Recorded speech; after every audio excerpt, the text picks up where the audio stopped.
Bonjour à tous, bienvenue sur ma chaîne Mama Budget. Alors ça y est, on se retrouve officiellement le 1er janvier 2025. Ça y est, l'année est lancée. Donc je vous souhaite tout d'abord une belle année. Surtout de la réussite. Mais le plus important, la santé, c'est ce qu'il y a de plus important. Et surtout, aussi des belles économies. J'espère que cette année, tous les objectifs que vous êtes fixés, que ça se réalisera pour vous. Plein de bonheur. Et puis surtout, je voulais aussi vous remercier pour vous dire Je voulais vraiment vous dire un grand merci pour me suivre aussi dans cette aventure et un petit peu plus chaque jour. Là, je vois qu'on a quand même passé la barre des 400 abonnés. Donc du coup, je voulais vraiment vous remercier pour cette nouvelle année qui démarre. Merci, merci, merci beaucoup. Donc voilà, je voulais vous souhaiter vraiment une belle année 2025, que tous vos projets s'accomplissent. Franchement, c'est encore... là, c'est le premier jour de l'année 2025, donc vous n'avez plus qu'à écrire votre histoire, j'ai envie de vous dire. Donc là, moi je suis très contente parce que du coup... ça y est, je pars officiellement pour une année entière avec les enveloppes. Parce que comme je vous le rappelle, j'ai commencé officiellement mes enveloppes au mois de septembre 2024, donc en fin d'année. J'ai quand même un beau bilan sur les 4 mois. Donc il me tarde, bon on va y aller doucement quand même, mais il me tarde d'arriver à décembre 2025 pour avoir mon bilan sur une année. C'est vrai que voilà. Mais on va y aller doucement mais sûrement parce que l'année ne fait que commencer. Donc aujourd'hui je vous fais une petite vidéo comme ça tranquille. Enfin voilà, c'est juste pour faire un petit bilan, on va dire, au 1er janvier. Parce que la dernière fois on a vidé toutes nos épargnes, etc. dans les enveloppes physiques que j'ai remis en banque. Mais du coup au mois de décembre on a eu... moi j'ai eu ma paye avec ma prime. Mon chéri a aussi eu une plus grosse paye du fait que il a fait des heures et puis voilà là pour les fêtes. Et puis aussi il a eu une partie de son 13e mois. Donc ce qui fait qu'on a pu remettre encore aussi dans les enveloppes. Donc ce que j'ai fait, c'est que je me suis fait un épargne au 1er janvier 2025. Ou j'aurais pu mettre au 31 décembre, mais au moins je me suis dit comme ça, je pourrais comparer en fin d'année avec ce que j'ai ou ce que j'aurais en temps voulu. Donc voilà, donc ce que j'ai fait, c'est que j'ai repris chaque catégorie où j'ai de l'argent. Les autres, je ne les ai pas notés. Et là, je vais juste faire le total de ce que j'ai. Donc 200. Donc... alors, dans anniversaire, on débute l'année donc avec 200 €. Je sais plus combien j'avais mis. Ah oui, j'avais mis objectif 850. On avait 45 €. Rappelez-vous, en début décembre, là, ou fin décembre, quand on a fait la vidéo. Donc là, on est à 200.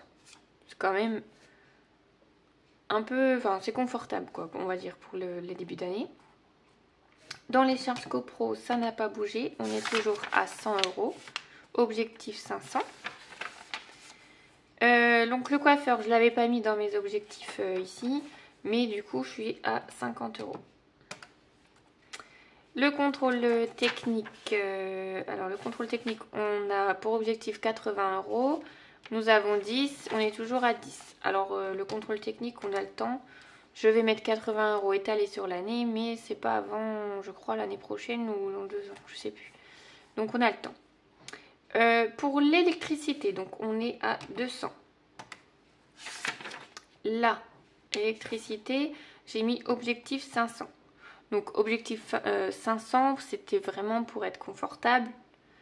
Mais on était à 40 €. Donc là, maintenant, on est passé à 200.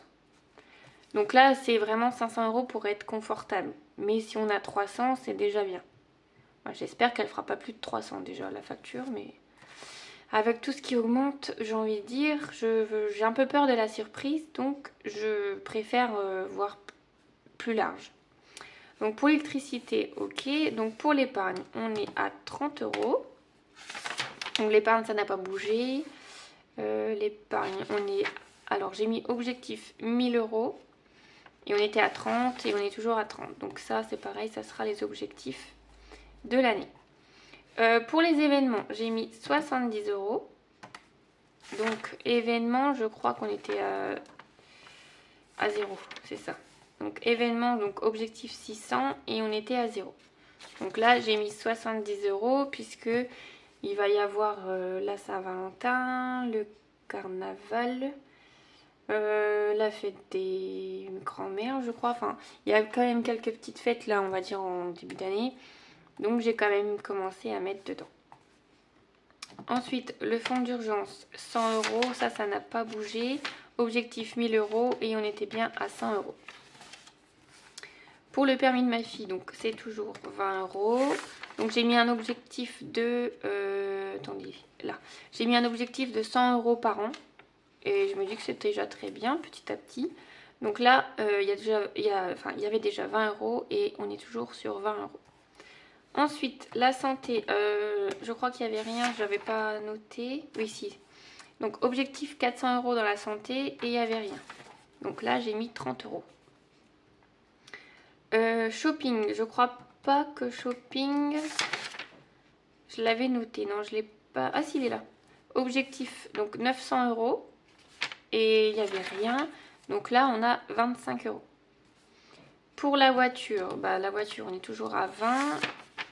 Et objectif 850 et on était encore à 20. Donc voilà.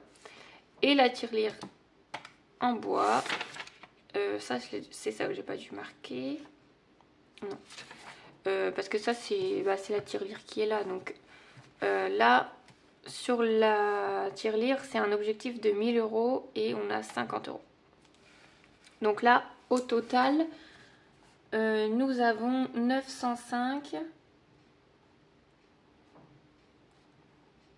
€ dans les épargnes. Donc moi je trouve que c'est déjà un bon montant et en plus on va dire sur 4 mois. Alors oui il y a eu nos primes du 13e mois, on a vendu des choses en brocante, on a fait ceci, cela, mais je veux dire c'est quand même de l'argent qui mine de rien, on a mis de côté.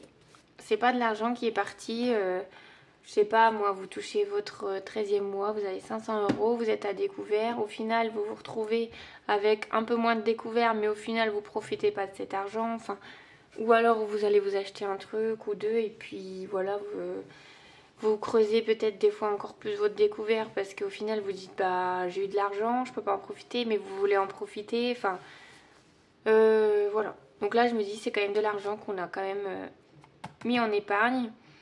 Et déjà, je me dis, la facture d'électricité, elle arrive le 2 avril. On a déjà 200 €. Donc je me dis déjà, je suis pas stressée. Je me dis, si la facture, elle arrive, elle fait tel montant, c'est tout. Je me dis que voilà, on a anticipé. Donc déjà, ça me fera moins mal au cœur de payer ma facture, on va dire, en temps voulu. Pareil, les anniversaires, on en a beaucoup, on va dire, en début d'année. Déjà, le fait déjà d'avoir 200 €, ça fait déjà 4 anniversaires. Voilà, je suis quand même déjà un peu plus sereine aussi. Après, là, on va reprendre nos enveloppes physiques au bilan de chaque semaine. On va aussi essayer de sauver un peu d'argent par-ci, par-là. Et voilà, ça va se faire tout seul et ça va augmenter. Donc moi, je suis très très très contente. J'ai fait... donc là, on a mis 905 €. Mais il faut savoir qu'on avait mis largement plus. Parce qu'on a aussi utilisé l'enveloppe Noël. Noël, on a utilisé beaucoup de... Alors, j'avoue que j'ai pas fait le calcul. Mais l'enveloppe Noël, elle a beaucoup bougé aussi. Enfin, on a eu un certain montant. L'enveloppe anniversaire, c'est pareil. On avait eu certains montants. On a fait quelques anniversaires. Enfin, je veux dire, il y a eu des enveloppes qui ont bougé dans ces catégories. Où on avait mis déjà de l'argent. En 2024 dans les 4 mois. Donc c'est sûr qu'on avait mis largement plus à la base.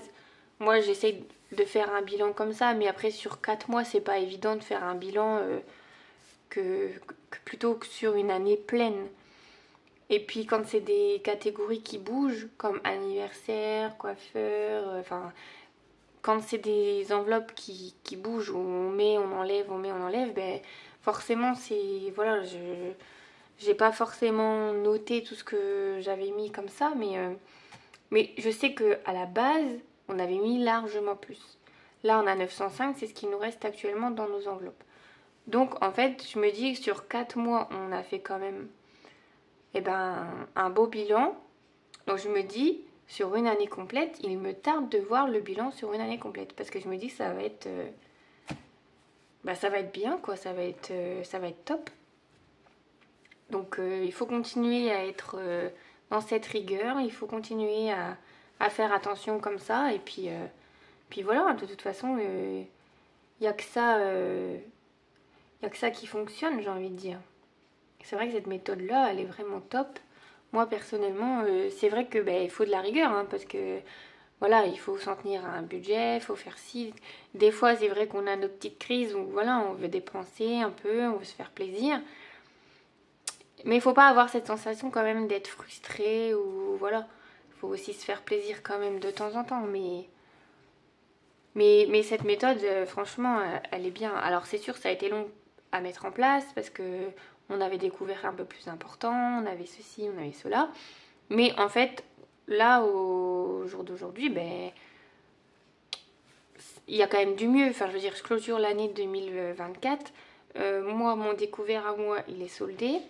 Le découvert du compte commun, je pense que là, fin janvier, il est soldé. C'est même sûr. Il me reste qu'un seul découvert, c'est celui de mon conjoint. Et une fois que lui, il sera soldé, je veux dire, on n'aura plus un seul découvert. Et tout l'argent, parce que si on met 50 € tous les mois dans un découvert ou quoi, tout cet argent-là qu'on met à chaque fois pour le découvert, quand on ne le mettra plus, c'est de l'argent qu'on va gagner en plus pour nous. Parce que là, c'est 50 € qui partent à chaque fois tous les mois dans un découvert, mais après, ça sera pour nous. Ils partiront, je sais pas, pour se faire plaisir en shopping ou peu importe. Enfin, c'est de l'argent qu'on pourra garder pour nous. Donc, il me tarde quand même que tout cet argent nous revienne à nous. Mais je me dis, voilà, là, fin d'année, début d'année, là, l'objectif, c'est de solder le plus vite possible le découvert de mon chéri. Et après, on est tranquille. Ce n'est que du plus. Donc je me dis que là, je commence l'année 2025 déjà plus sereinement. Et voilà, moi je suis très très très contente. Donc voilà, c'était pour faire un petit bilan comme ça, on va dire tranquille. Pour vous faire une petite vidéo pour commencer l'année 2025. Et puis voilà, après je sais pas s'il y en a qui hésitent à se lancer dans cette méthode. Après vous pouvez toujours essayer. Si vous n'êtes pas trop à l'aise avec l'argent, alors je peux comprendre, mais il y a aussi les enveloppes virtuelles comme Sumeria. Mais moi qui ai les deux sur certaines choses, je sais que le physique, c'est ce qu'il y a de mieux parce que vous vous rendez compte de ce que vous avez dans vos mains. Et des fois, vous vous dites « Oh j'ai tant d'argent ». Mais en fait, le fait de le voir en physique, vous dites « Ah au final, ça tient qu'en 2 billets. Au final, ça tient qu'en 4 billets. » Vous vous dites « En fait, ça part comme ça. » Donc le mieux, c'est quand même de l'avoir en physique pour que vous preniez conscience de ce que vous avez dans les mains et la valeur de l'argent. Après, après quand vous serez peut-être plus à l'aise, le mieux c'est peut-être de passer sur Sumeria. Après, moi, Sumeria, je l'utilise que pour 2 catégories. Donc pour la catégorie alimentaire, pour mes courses. Pour la simple et bonne raison, parce que moi, je fais des drives. Je suis pas très... Enfin voilà, moi perdre du temps dans les supermarchés, tout ça, c'est vrai que j'aime pas. J'aime bien que ça soit rapide, donc je fais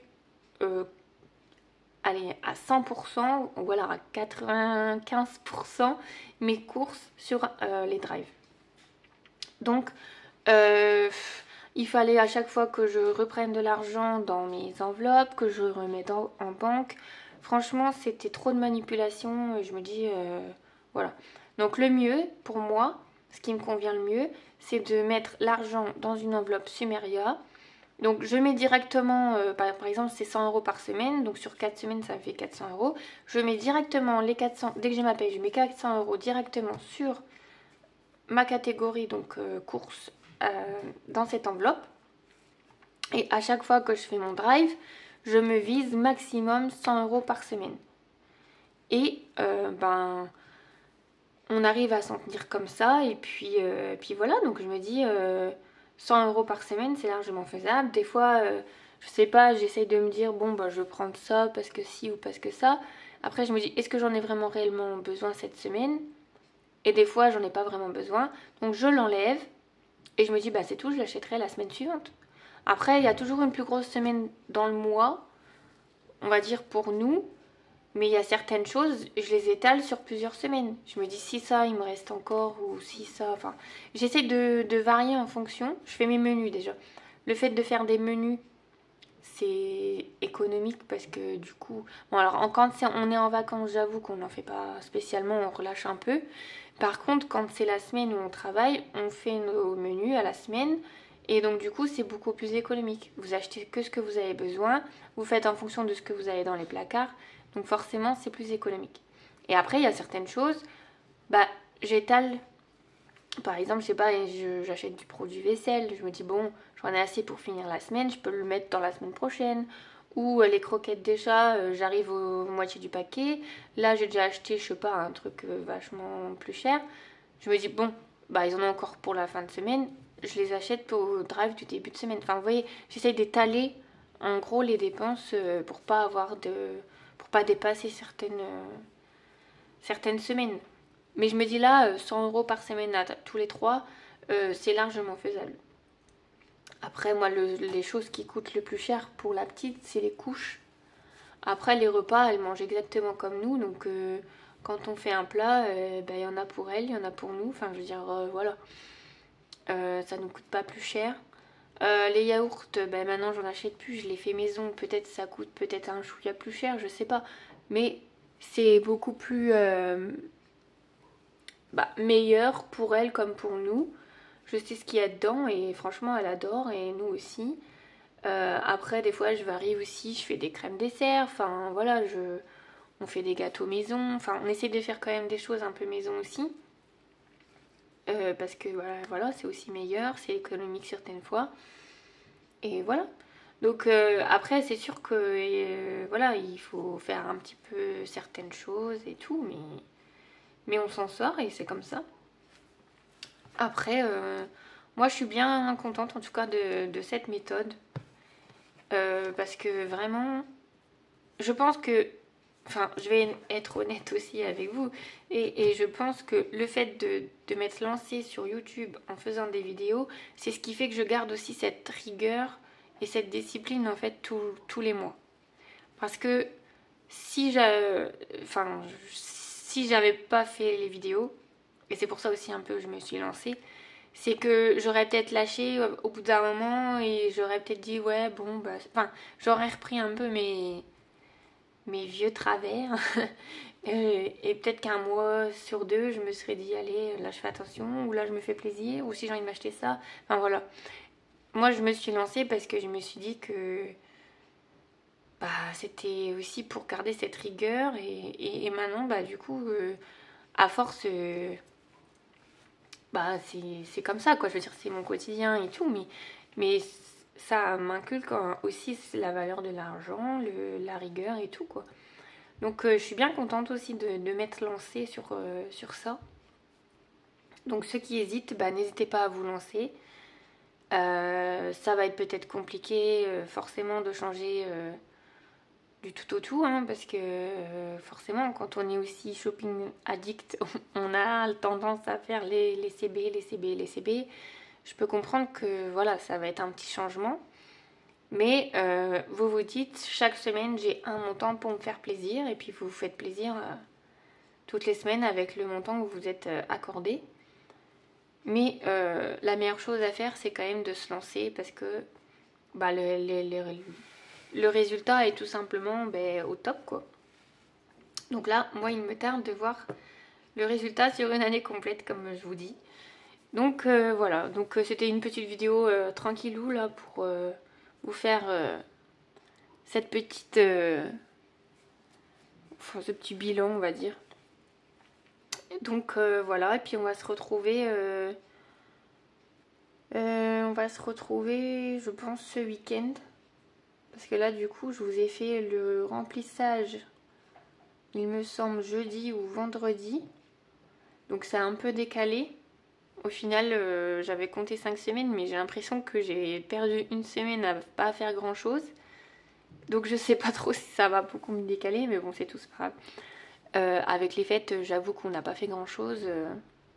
On n'a pas... Enfin, je veux dire, à part dépenser pour faire des courses ou quoi, mais je veux dire, on n'a rien fait de spécial, quoi. Alors du coup, je pense que ça va me... Parce qu'avant, je filmais le mercredi ou le mardi soir. Mais là, je pense que là, ça va me décaler. Donc je pense que je vais filmer ce week-end. Ou vendredi, c'est soit un vendredi, soit ce week-end. Donc je pense qu'on se retrouvera ce week-end, on va dire. Pardon. Pour la vidéo du premier bilan de la semaine numéro 1. Donc voilà. Donc on se dit à très bientôt, enfin très vite même. Et puis, eh ben, tous mes meilleurs vœux pour cette nouvelle année 2025. Bye bye!